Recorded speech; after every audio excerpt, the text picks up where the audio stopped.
シャルティアよ、思考を回転させるんだぞ。それでアウラ、何か用があったのか。So another week, another great episode of Overlord, and Overlord seems to be like the perfect namestay for the anime because this episode, Ainz is really delegating and overlording, if that makes sense.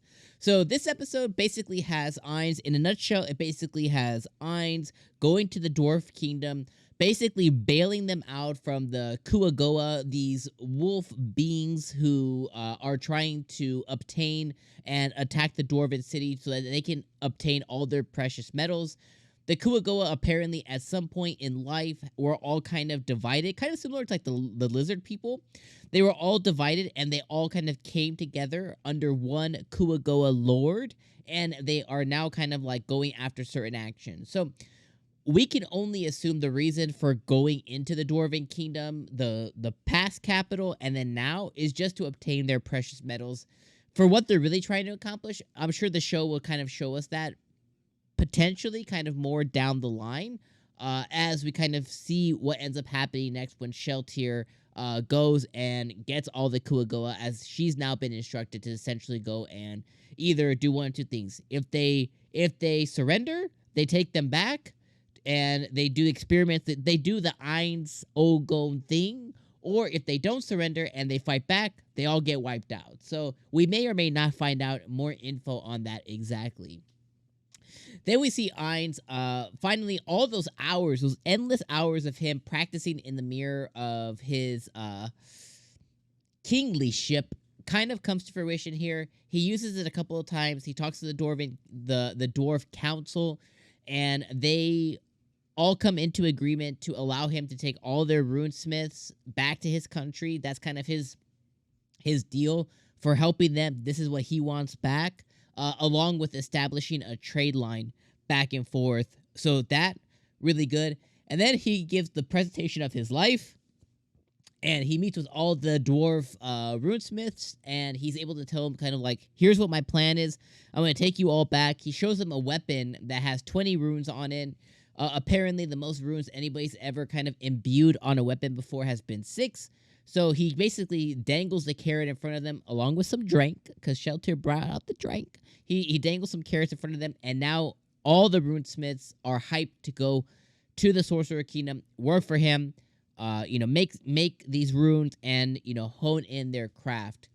Then we cut to the last part of the episode, and the last part of the episode is just, kind of going into back to the royal capital, as well as Ainz remembering about the frost dragon that is in the mountain, and he remembers the girl that died, I think, in season 2, when he was Momon, was gonna find out the name of it because he was trying to figure out the NPC dragon, but he never got that far. So we might have a really awesome battle between Ainz and this really cool frost dragon. And then obviously we have the Sheltier stuff, as she's going to her and Mari. I think, is it Mari? Yeah, her and Mari are gonna go and take care of the 𝐒𝐿𝐴 stuff. So a lot of set dressing for what's to come, but overall really awesome episode. I think, like I told you guys this last week, the things that I'm thinking the most about Overlord right now is, and you may or may not like it, it just depends on what your tastes are when it comes to anime.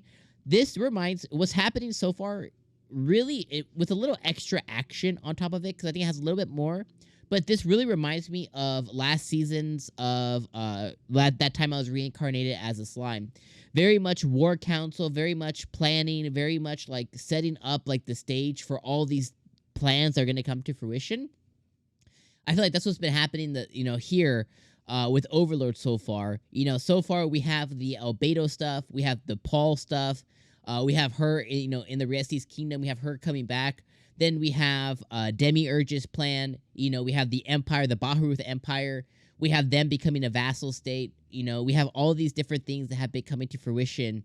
And then now we have the dwarves. So now we have the invasion on the Restes Kingdom coming up. We have the Baharuth Empire, and they're basically 100% devotion, and what that means to the Sorcerer Kingdom, along with the now threat of the theocracy, because, the Bahruz Empire freaking jerk-knee, grabbed them in. So now they're in the mix there. And what's the theocracy going to do when they kind of like come back? Then we have the third thing, which is this Dwarven kingdom. So all these things are falling into place, and I love being able to kind of really dig in and see all these things. And the way the anime has them set up, it's kind of like flashing back. It's like, okay, here's Albedo. We're gonna go back to Empire. We're gonna go back to Albedo. Then meet with Demirs to kind of set the stage for what's gonna come next. Then we kind of get over here with the Dwarven kingdom, and then as things kind of all come, we get these little flashbacks, to what's happened before, like when Ainz kissed Albedo. Like we get these little flashbacks and stuff to kind of fill in the gaps. So I think that they have been doing a really, really great job so far this season with really nailing storytelling, plot building, world building, and just kind of like setting the dressing for what's to come. And there's some big stuff coming. And I just kind of want to see all of it come to fruition. Every time I watch the OP, I get hyped for all these battle scenes. All the Overlord Sakuga that's about to kind of like hit our eyeballs, and it's gonna be absolutely amazing. Last couple things I'll talk on here is I love how the dwarves basically they're all still fearful of Ainz. I love how they said any guy who can't drink isn't trustworthy. Basically, like, yo, Ainz, if he can't actually swallow some liquor, he ain't trustworthy. And then I also love how Ainz has been very delicate and very methodical with how he's been training Sheltier and how he's been giving her lessons to make sure that she's like elevated. And I love how Sheltier keeps taking little notes and stuff. It's really cute. But overall, I think this episode absolutely crushed it. I think they killed it.